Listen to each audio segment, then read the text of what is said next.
Hello everyone, this is Zeeebo and welcome to this Etheria restart video. So if you are my first time viewer, welcome to this channel. If you are my regular viewer, welcome to this Etheria restart channel as well. As we embark on our journey in Etheria restart, we're gonna kickstart the journey, right, with a $100 USD giveaway. So I'll pick one lucky winner from the comment section to do a giveaway. And to participate, it's really simple. All you got to do is comment in the comment section below which is your favorite unit, which unit you will be re-rolling for, or anything that is related to Etheria restart. And then I'll be doing a random comment picker to pick the one lucky winner and announcing the winner on the community post of this channel. So stay tuned for the winner post. So anytime from the release of this video to 1 week later, you will be eligible for the $100 giveaway. Okay, so straightforward. And without further ado, let us start today's video. Okay, so with regards to this Zeee Ultimate Global tier list, I'll be breaking down all the different units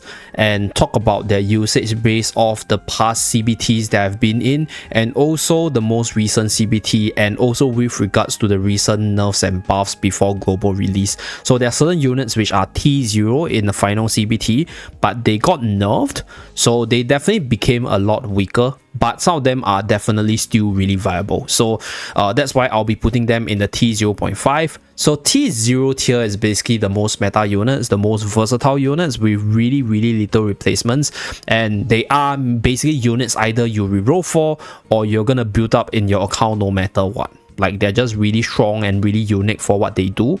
And T0.5 are basically units which used to be T0, and with regards to the recent nerfs itself, some of them got a little bit weaker, but I still think they might be viable. Like, they are in the T0.5 because they could be T0 if, let's say, what they do is still the same and they are really strong. For example, let's say we were going to put Marvel, right? So Marvel is a SR character, which is turn manipulation as well as effect resist down, and also turn steal. So this unit used to be T0 in the final CBT, but he got nerfed in the global release. So right now we're not too sure whether or not he's still in the T0 tier or is he going to fall in the T1 tier. But in general, if the unit is still good enough as of the change itself, I'll put them in the T0.5. So these are basically units which are there, and they might go up or go down based off the final global release. So that's that. Okay, T0, they're the best of the best. These are the units you want to re-roll for. They are the strongest in their category, or they are super duper powerful for what they do and you have no replacement. So that's why they're in the T0. So T1 is basically units which are really good, like generally good, generally usable. They have like certain niches against like certain contents, and they are units which I think you can develop, right? They're just not the best of the best, but they are good enough to be developed in general. So T2 are units which are generally niche, units which sees use for certain contents but not everything, or units which sees use for certain contents but you have better replacement. That's why they are in the T2 category. Okay, so T3 are basically units which I think are generally underpowered, underused, and you don't actually see a lot of use for them because you just have way better units up there, and you know, some of their values or their skills or what they want to do is just really weak for the meta based off the previous CBT testing itself. So that's why they are in the T3 side. So most of the units should fall in the T1, T2 range, with some insanely good ones in the T0.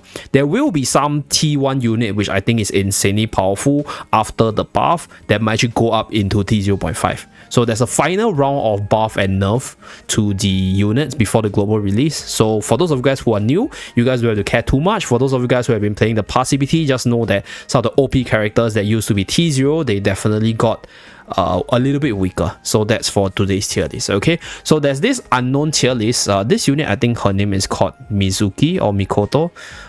We have no info on her yet, so we can't actually speak too much for her.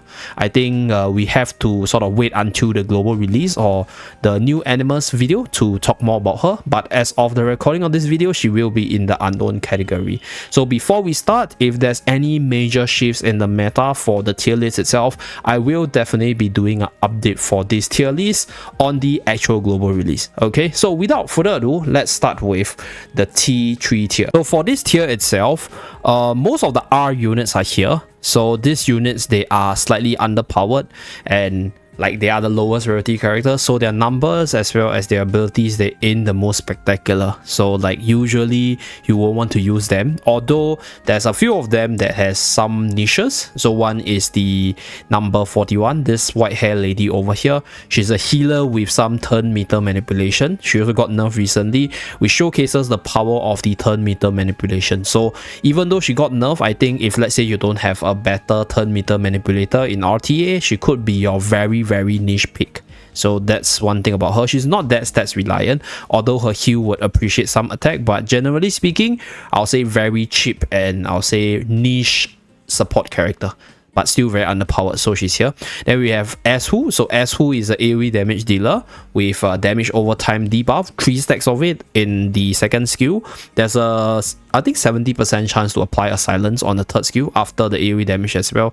So to a certain extent, you can use this unit in PvE as well as PvP, depending on how built up you have other units to sort of combo with him. So if you have a DOT team, you can throw him in, right? If you have a unit that can enhance his speed or let him go first to silence the enemy, I think he's okay for your RTA for very niche situations as well, but still generally underpowered because of the tier with lowered numbers in general. So that's for the R units. So for the SR one, we have Guard Kachi. This is a guard that wants to tank, but he doesn't have a taunt, so doesn't do that much damage, doesn't taunt to redirect damage, and I think you just have better options out there. So he's here. Sutomo over here. Let's see. Yeah, I really want to put Sutomo. Where's my Sutomo? Yeah, this Sutomo is a stat stealing unit. So this unit steals stats and then translates the stat gain into damage, but for this role you have Veronica that does the job better, and stat stealing I think generally is not very usable for PvE and very niche for PvP, and it's very niche according to, you know, what your opponent use. So I'm not saying that he's a bad character. Like obviously if you really love him and you want to build him, he will definitely find some use for RTA, but in general, number one, you have Veronica. Number two, like this stat stealing is not the most optimal in terms of progression or just like general contents in general, so that's why he's here.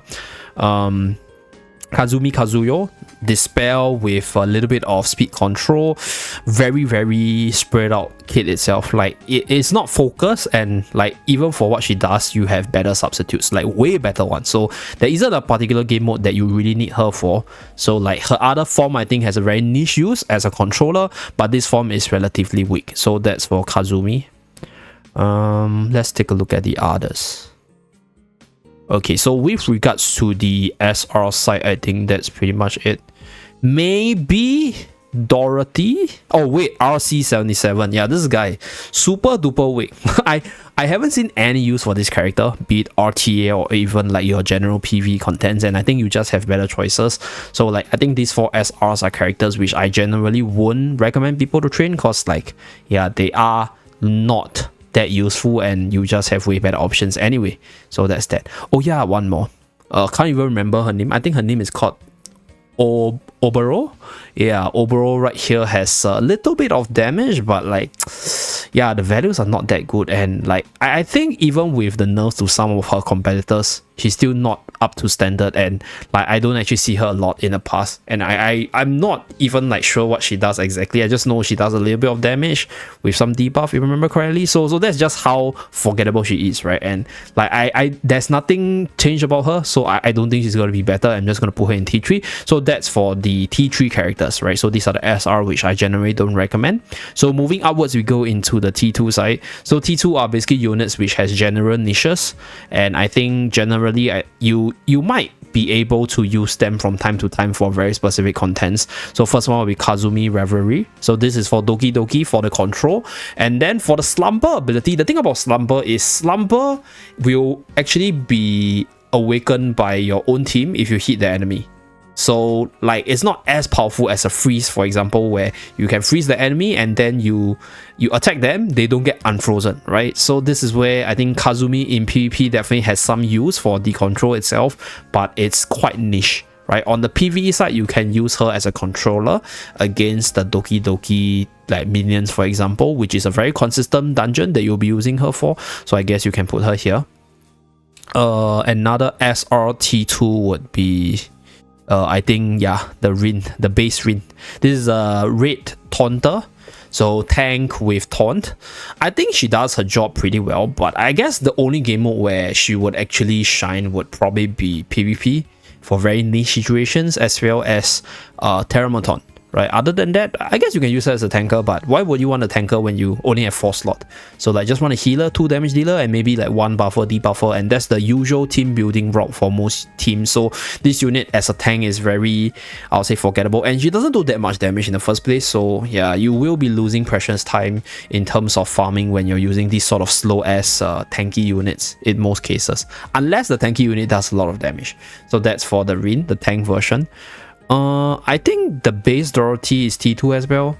Like, I guess the healing that she's able to do is good, but it's a little bit stats reliant, and I think you just have better healers up there.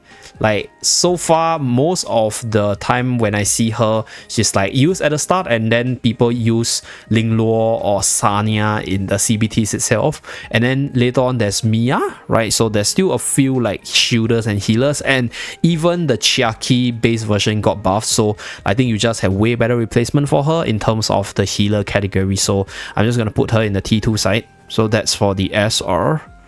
I think Viper. Yeah, so for Viper's case, give me a moment. I'll do a quick one on Viper. Okay, so for Viper's case, this unit has counter as well as dispel, and I can see him being useful for PvP purposes because of the counter ability. I think he's a tech unit that is used to counter specific comps. So I don't see him a lot, but I did see somebody try him during the previous RTA tournaments or across all the different like content creator tournaments, as well as the hosted one from the Etheria Restart official site. So like I do think that this unit has very niche users specifically to counter certain comps, but yeah, T2 is basically for the niche units in general, so that's why Viper is here. So this guy over here, and then that's it for the SR, I think. Oh yeah, Speedster Rin. Speedster Rin is T2 because I think this unit has one role, and that is to build speed. And I think it's not a bad idea in terms of like having a very speedy attacker, but I guess what she does will probably be more applicable for RTA, for PvP. So she will be a very PvP centric character, not as much on the PvE in terms of what she does. So that's why I'm going to put her in the T2 side. Okay, so I guess she can be pretty powerful on the RTA side if you build enough speed on her, because her damage partially is based off speed and some attack. So usually this type of unit is like attack and speed, or like crit damage, crit rate with speed to sort of maximize her abilities. So pretty straightforward character, just very, very niche. So that's why she's here. So this is Rin the Unbolt. I think I'm gonna put Turandot here. Yeah. So Turandot is niche, but quite good in the late game because of her potential dispel of the boss's immunity for the threshold dungeons. So the reason why she's T2 is because her buff is attack and defense. So in terms of the buffing side, attack and defense is okay, but there are units with attack and crit damage, attack crit rate, attack speed, crit damage speed, which are I think generally more versatile. They are generally like a lot better, and their kit is way stronger than Turandot in many cases, right? Before we reach the stage where we are able to use her dispel to dispel the immunity for late game bosses. So this unit, I think I would actually want to put her in T1, but if I were to grade her as a standalone buffer in comparison to the other available buffers, I think yeah, T2 for her is okay. That doesn't mean that she doesn't have any use, by the way. You will probably be seeing her once in a while for the bossing side if you know certain players are rushing for the top timing, but generally speaking, you just have way better buffers that are generally more versatile compared to her. So that's for Turandot. I think Victor is probably still good. Victor is definitely T0 in the late game, but he got nerfed, so that's that. Yeah, I think that's it for the SR. Maybe Yang. I'll keep Yang in T1. I think Yang generally is quite usable. Oh, wait, hold on. Yeah, that's for the SR. So for the SSR, right, there's a few of them that I want to put in the T2. So Serlin's is one of them. I think Serlin's kit is good. Shielding with debuff onto the enemy. It's just that the debuff is a little bit RNG based. So like, yeah, there's no way you can control where this unit like which debuff she will apply, and there's no way for you to consistently ensure that you get the debuff that you want. So generally speaking, I don't think this is a unit that I want like to recommend people.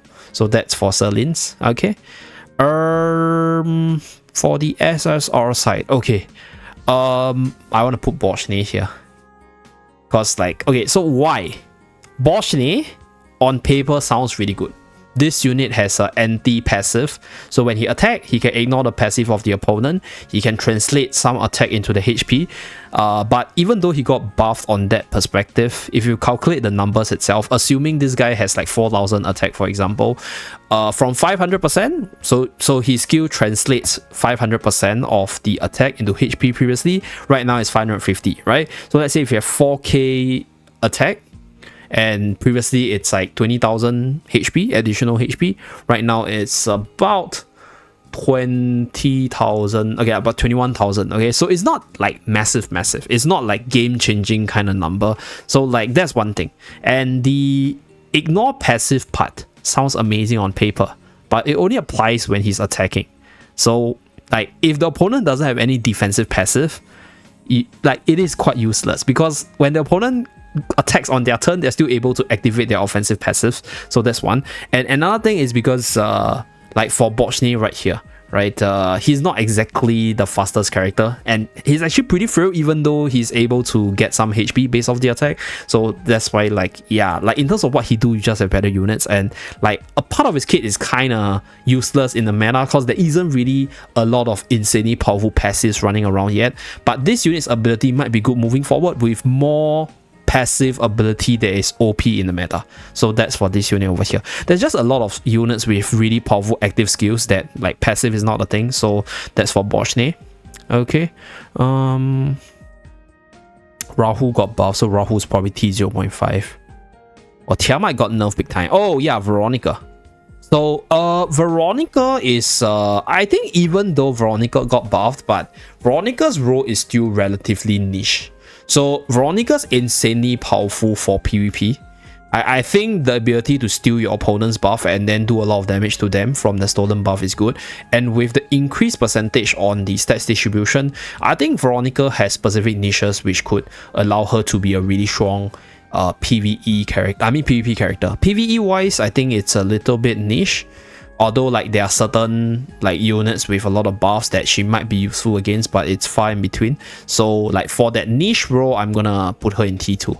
Yeah, like that doesn't mean that she's weak, right? In her role and like in that specific niche in PvP, I think she's insanely powerful. It's just that like I don't think I'll recommend her for a new player that just wants to progress and then learn the game later. So that's for Veronica. But if you're a pro and you want to counter certain comms that are very buff centric in RT, Veronica is one of the key units for those kind of strategies. So that's for Veronica. I guess that's pretty much it.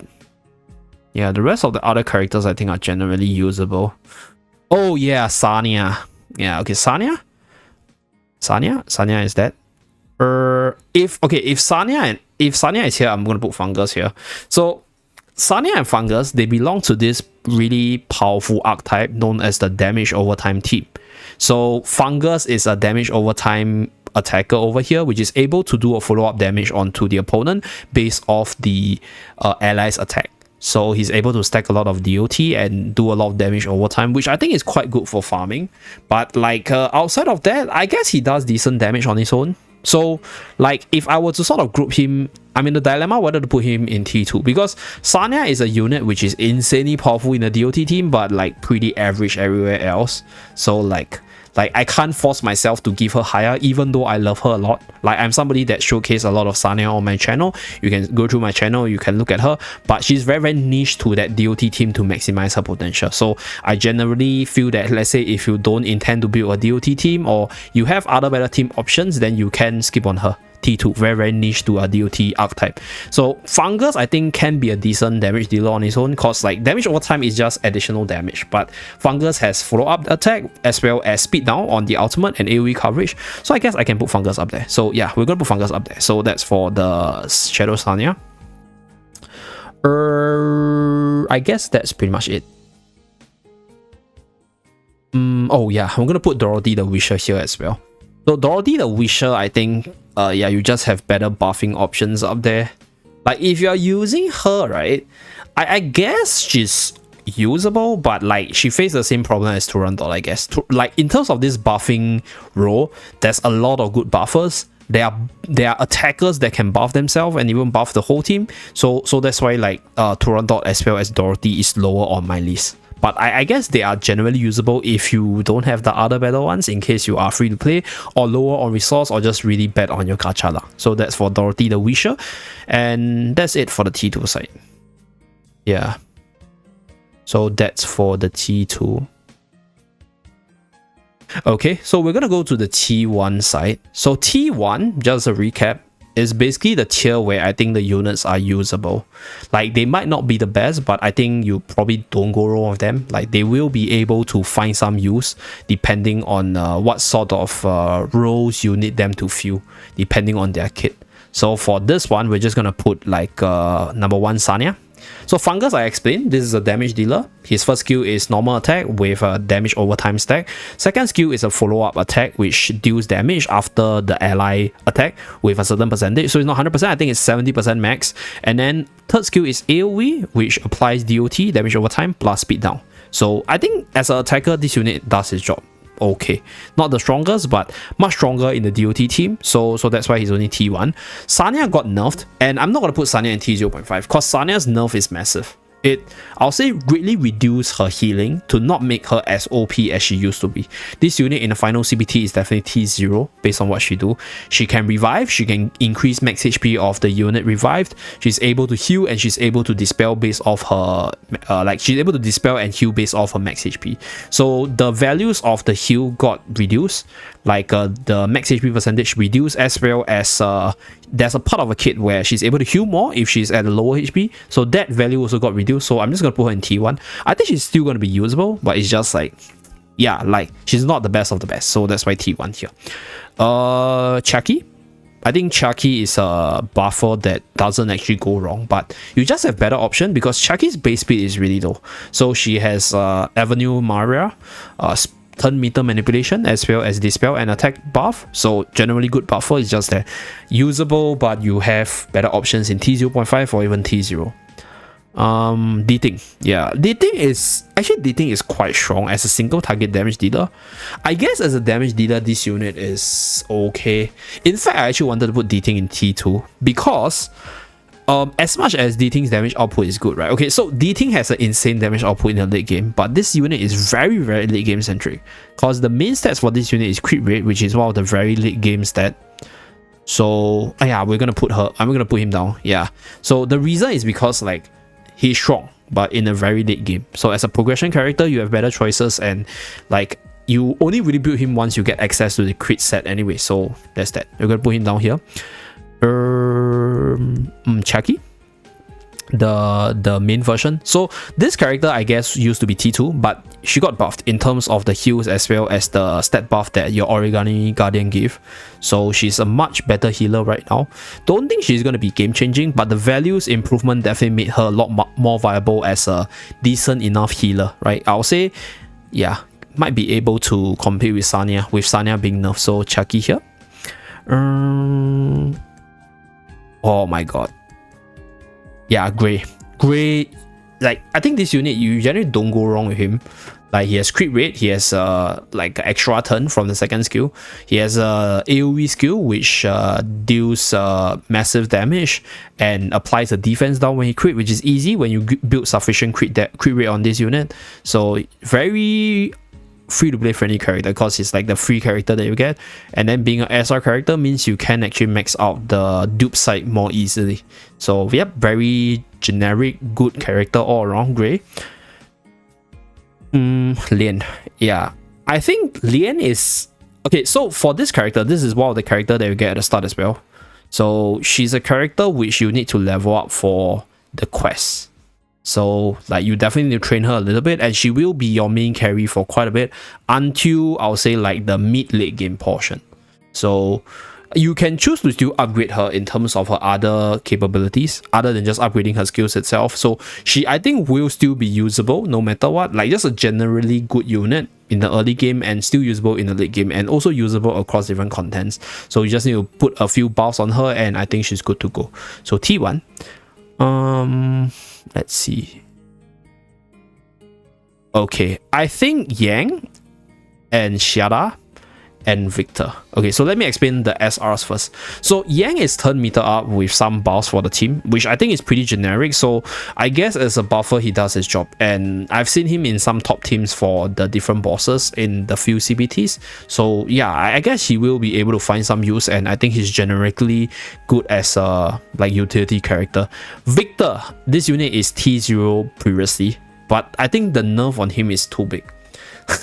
Like, the value was, I think, 15% extra damage per 10% HP loss or something. Can't remember at the exact value, to 9% damage boost per 10%. So like the number change was massive, and I think he definitely lost a lot of damage there because he did a lot of damage in the late game. It's also a very late game centric character, but a very powerful one, like much powerful compared to D-Ting. So I think as a carry, this unit will probably still be usable, generally good in the late game probably, but not as broken as he used to be. So T1. Xiada. Okay. The thing about Xiada is Xiada typically, I think, in a buffing team is just pretty solid. But the two problems with Xiada is, number one, you need other units to sort of buff her, and you need turns to buff her up for her to reach her max capacity, which could be a little bit too slow. And secondly, I think in terms of the carry slot, there are a lot of powerful characters which are versatile, a lot stronger, and just good across more game modes compared to Xiada. So like, I don't think you'll go wrong with her, but just know that she's like you have better options, that's all. So that's for Xiada. Very, very good buffing carry. With the recent change, I think she's better, but still you just have better options. I think Tsukuyomi.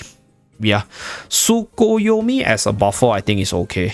She is definitely okay. I guess she has speed buff and attack buff, which I guess are very generically good. Although she didn't actually get changed too much. But the thing is, in her slot, right, she's competing with Lily, she's competing with a buff clause. And Doki Doki, even though it's not that good, I guess it's a little bit better than her, I guess. And Freya is still there, even though Freya got nerfed, right? So, like, yeah, I guess I'm going to put Tsukuyomi here because in her category, there's a lot of insanely good units. And, like, I think she is a little bit pale in comparison to them. So, like, she has her buff, she has, like, silence, but the other buffers are way more crazy compared to her. So if you go for her, I think generally usable. You can use her for RT, you can use her for general contents, but just know that you have much stronger units in her role because she didn't actually get changed. So yeah, that's for Tsukuyomi. I'm gonna put Rimocha here. Rimocha is actually quite strong if you build a team specifically around her, because if she's able to kill, she's able to steamroll. Generically good. In fact, I would actually put her in 0.5. Yeah. Okay, I'll put Rimocha in 0.5. So we're not going to take her in T1. I guess that's pretty much it. Oh, okay, I'm going to put Doki Doki in T1. So some people mention some very valid pointer for Doki Doki. So Doki Doki's buff is insane, right? Data stream is insane, but the buff can be a little bit RNG based, and Doki Doki herself doesn't have the fastest base speed. So Marvel is faster than her, right? Freya is faster than her. I think she's faster than Mio, but Lily and a lot of really good units just outspeed her. And as a speed buffer with, I'll say like, her speed is okay, it's just that there's just way more speedier units in her role that I think you have better options in terms of, you know, what she wants to do. So that's why I'm going to put her here. Yeah, like previously I would say Doki Doki is T0, but she also got slightly nerfed in the third CBT, so that's that. To be fair, I think she's still usable if you get her, but you just have better options. So that's for Doki Doki here. Yeah, I think that's pretty much it. Oppo. Okay, so this unit over here, he has two roles. Number one, the ultimate is an AoE with control as well as damage over time. And second skill is damage with, I think, a little bit of stat steal. So this unit, you can fit him into the DOT team. You can also simply use him as a damage dealer with DOT as a damage overtime for more takes. And then you can use him against the Doki Doki boss fight for the control for the stun. So stun is always going to be relevant, like for PvP as well. So I guess Obo is a character which I think generally can be used in different roles, and generically he's like the main example of pretty useful all around but might not be the best kind of character. So that's for Obo. Okay, I'm gonna put Tiamat here. Okay, no, Tiamat is too broken in previous CBTs that I don't think she's here, because like she's probably T0.5. Beyondin. Okay, so Beyondin is an offensive buffer with the ability to buff crit damage as well as attack in the ultimate, with the ability to revive and also give additional turn to your ally. The problem for Beyondin is her speed is relatively low. So like for the buffing role, usually you have very speedy units in the competition. So the competition is pretty tough in this track, and if we were to grade her based off some of the very OP units up there, I can only give her T1.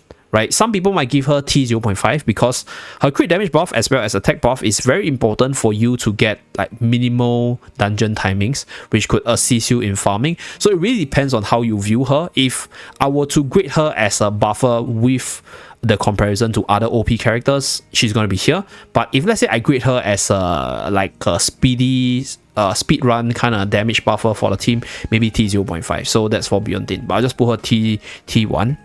So that's that. I guess you can put Valerian here. Yeah, like I guess Valerian is those kind of units which I think you won't go wrong with her, but she hasn't been particularly spectacular at anything based off like the past few testing. But you see her being used in RTA, you see her being used in certain bossing dungeons once in a while. So I guess she's this character that you can use across different stuff, but doesn't particularly stand out. Right? As a support, I think she's strong with her HP equilibrium skill. So to be fair, as a constant healer itself, maybe she could be T0.5, but I guess I'm gonna sort of split out the units a little bit and then give a more defining rating. So I'm just gonna put Valerian here. I don't think you can go wrong with her, but I also don't think she's particularly spectacular. So that's that. Okay, so that's with regards to Valerian. Okay, yeah, that's it. Okay, now for the next tier, T0.5. To be honest, right, I don't know whether or not to put Tiamat in T1 or T0.5, because I think Tiamat as a character got nerfed really, really hard. Right? The heal that she's able to get, and also the heal that she gets when she attacks is so much lower that I guess her damage output is not that much affected, but her survival, which is a strong suit of hers, definitely got affected. Okay, I'm going to put her T0.5. Yeah, because this unit, Tiamat, very, very strong in all the CBTs. She's definitely T0 previously, but she got nerfed quite hard in terms of the healing compartment, which is quite essential for her survival across different game modes. So, like, I don't know whether or not that will hinder her ability to tank up as she used to be, but her damage output should still be there, because like the damage part of the kit was untouched. So that's that. T0.5, I guess. Yeah, that's that. T0.5 would have Kraken as well. Even though Kraken got nerfed, but I think the values that he lost can be made up with like effect resistance on the modules. So I guess if you were to, it's like Marvel.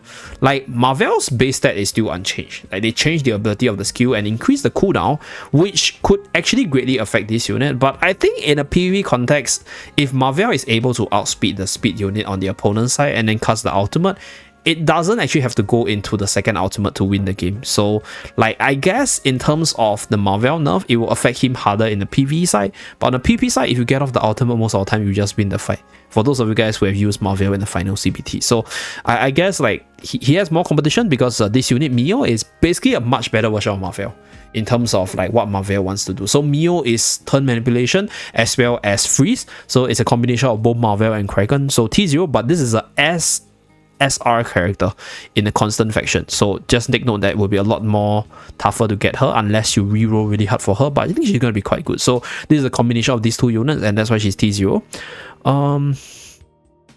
T0.5 Remoja. Yeah, Remoja's power is nothing to be scoffed at.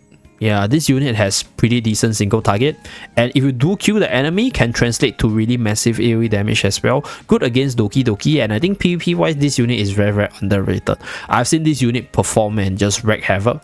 So like I'm gonna give this unit T0.5. I don't think this unit is T0 because I think you need to actually sort of like build up like the whole team around her for her to be the carry. But I think T0.5 for her is fair. Yeah, I'm gonna put Mia here.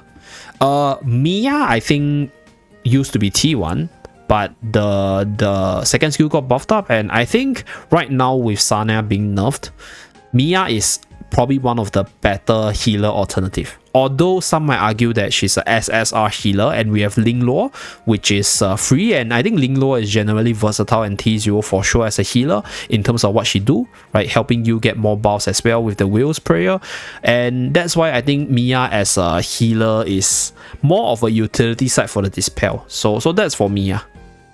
But the thing about Mia is I think as a healer, since you're getting one for free in the SSR category, and there's a lot of good SR ones right here, not a character which I would strongly encourage people to go for on the reroll. So that's for Mia. Pretty good, but if you're willing, that is, right, you probably want to go for her. So that's for Mia.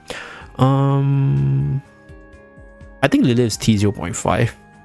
To be honest, Lilith is a beast in PvP. Like Graceful Mischief, and then extra turn Graceful Mischief, and speed down, speed and manipulation is insanely powerful, and then they actually increase her damage output, which means that I think Lilith can be usable for PvE contents if you build enough HP percentage on her. So I guess to a certain extent, having that more damage allows you to farm better as well with control as well as AoE, and this unit is usable for Doki Doki dungeons, right, for the control with the Graceful Mischief. So I guess I put her in T0.5. Rahu, okay, Rahu used to be T1 for sure, but this unit got quite a big buff.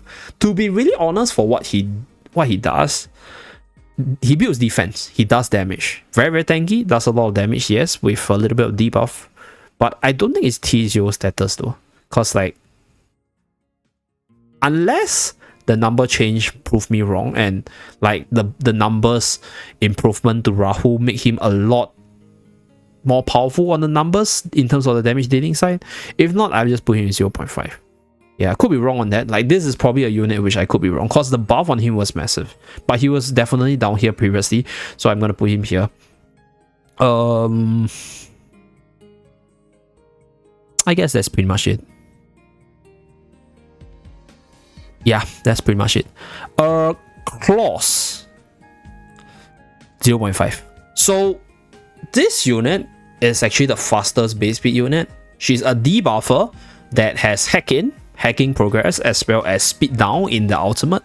So this is a turn manipulation unit, but the difference between her as well as like the buffers like Freya or like Lily is that there is this innate way to resist the debuffs from the enemies. So even if the opponent has a really low effect resistance, there's a possibility that your effect might still miss. So it's not as consistent as a buffer, but being the fastest unit in the game in terms of base speed, and also having the recent buff to the ultimate with the additional speed down, makes her, I would say, a lot stronger. She's probably used to be T1, but I think T0.5 or even T0.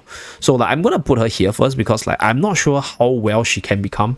So I'm just gonna put her here. So any unit in T0 or T0.5, I think they're still insanely good if you're going for them. So that's for the rating here, and I think that's pretty much it. Yeah. So Chloros right here has a massive damage buff, and I think Prinwin did a damage calculation for this unit. So I'm just gonna put him here because I still think that in terms of what he does, yeah, he does more damage, right? But more damage doesn't mean that the unit is necessarily better, because previously there wasn't a lot of people running him. So like there is a good reason why he's not ran, right? Because his kit is, I think, maybe not so good in terms of surviving, right? Might not have like the other utility in the other carries in general. Like for example, Hellkit Raya, damage dealer, might not be the best, but Hellkit has Shroud Barrier, right, which prevents debuffs, and he has attack down, he has stun as well. So a little bit of everything as a carry. So as a damage dealer, I think this unit is strong. Okay, his kit has a lot of damage, but I'm not gonna give him T0 because like I have to see how much like that increase makes him busted, because if his damage is so high that he can kill people really fast, then he could be really strong and he could be T0, who knows. But as of my knowledge, he was T1, but with the buff T0.5 right now. Probably T0 if let's say the numbers really can one-shot people. So that's pretty much it in terms of the T0.5. Okay, so moving up to T0, we have Mio. Mio is a combination of Marvel and Kraken and does the job a lot better. So definitely really powerful, one of the units that people should be looking forward to reroll. We have Linglor, free SSR healer on a 7-day lock-in. Very versatile, very... I'll say she's very flexible because she's not very stats reliant for a heal. She heals based off the max percentage of the allies. So you can build either defensively on her or you can build speedy on her. In terms of like the shells as well as the module, so relatively flexible and very free to build because you get her for free. Dina, even though she got nerfed, she's still hands down one of the best debuffers in the game. Like, she's able to give you defense down, she's able to increase your crit damage output. So the numbers on the crit damage output got nerfed, but like there's no one that does her job better. So yeah, she's still got to be T0, a unit that I think everyone will still go for and use. Freya got nerfed as well on the passive, which changed the turn meter debuff from 100% to 75%. That could be a massive one, but I think Freya's overall utility will still remain in terms of like being a really good buffer, being a really good debuffer, having really speedy stats. So she can get her skills off much faster. The one advantage that Freya has over a lot of the other buffers is her speed is one of the highest in the game. So she will be able to do what she wants to do faster, if assuming you have the same speed on your equipments in general. So that's why she's here. Lily for sure, one of the fastest unit as well. The speed buff, crit damage, as well as all the good stuff that Lily wants to do. This is a unit which Volkin loves a lot. I love her a lot as well. I got beaten by her a lot. Like, she gets a buff off and then you just lose the fight cause like whole team just outspeeds you and like just ram through you. So this unit is insanely broken, insanely versatile as well, because she's from the Disorder faction, which is a dark element, which means that as a buffer, as a speed control unit, you can use her in all the different PvE contents as well, because she's not particularly weak to any of the Teramaton or Doki Doki or even Aurora boss. So that's for our dear Lily here.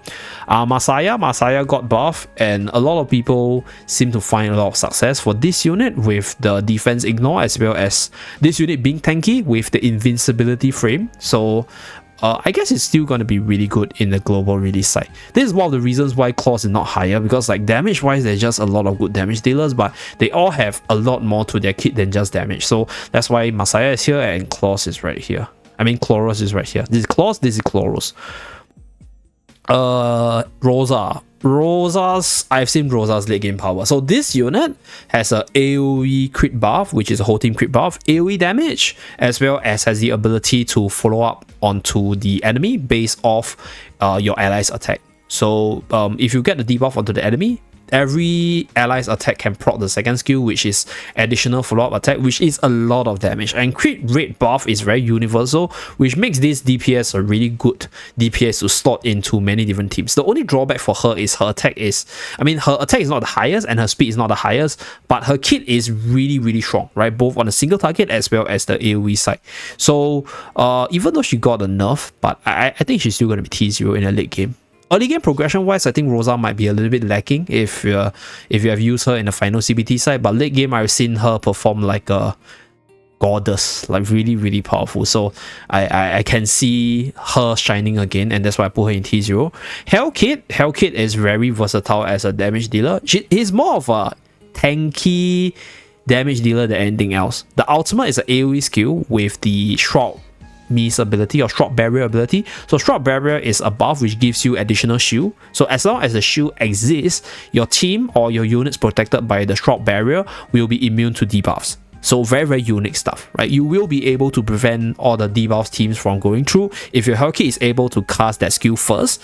And the second skill has the ability to reduce the attack of all the enemies. Is an AoE skill, so you can like reduce damage and then allow your team to survive better. And then the first skill has the potential to stun the opponent. So he has a little bit of everything, very, very flexible, useful for Teramaton boss. And I think PvP wise, what he does is very unique, and there isn't any unit with similar kit compared to him. So that's why he's in T0. Last but not least, Hendrich. Hands down one of the most versatile character in the game. You can use him as almost anything. The only thing that he cannot do would be a buffer. This unit is a debuffer, AoE damage dealer. Is a dispeller. Does quite a fair bit of damage as well. And like the debuff that he applies is very universal. So you are able to block the heal, you're able to prevent buffs, you're also able to increase the crit damage of your team. So yeah, this is a unit, if let's say you don't know who to reroll for, right? Like Vulcan recommends Lily and Mio. So this is what I saw from his recommendation. But for me, I'll recommend Hendrich and Lily. Mio is, one thing about Mio is in a 113 speed. So 113 is outsped by a few units like Freya, as well as a lot of speedy ones like Claws right here, as well as I think Lily is faster as well. Can't remember the exact numbers. Doki Doki is also 113. So 113 isn't exactly the faster tier, it's like a T0.5 speed tier. So in terms of speed tuning, might be a little bit challenging, but if she's able to get her ultimate, which is the turn manipulation, as well as all the freezes off, she's going to be quite faster. So I guess it's fair to recommend her as a reroll. So if you guys don't know what to reroll for, I think most of the T0s are okay, except for Lilo. Don't reroll for her. This unit is a free unit on a 7-day lock-in. This is an SR character that I think is easy to get. Freya should be the first banner character. Yeah. Rosa is a targeted summon character, so if you don't know who to reroll for, I think the last 4 characters that should be like topmost reroll target, because they are the rarer characters and they are generally versatile. So the other characters, you can get them from the targeted banner and the general banner, so they will be a little bit easier to get compared to this last 4. And this last 4, right, they are really unique in terms of what they do, in terms of the kit itself. Like there's no direct replacement for them, so that's why I recommend them to be the reroll target. So that's pretty much it for this tier list. Hopefully this tier list, as well as my explanation, breaks down all the different units in terms of what they do, and you have a clear picture of what unit you want to go for, as well as how you want to build the team based on this explanation. Do remember to like and subscribe to see more, and I'll see you guys again in the future Etheria restart video. Bye guys.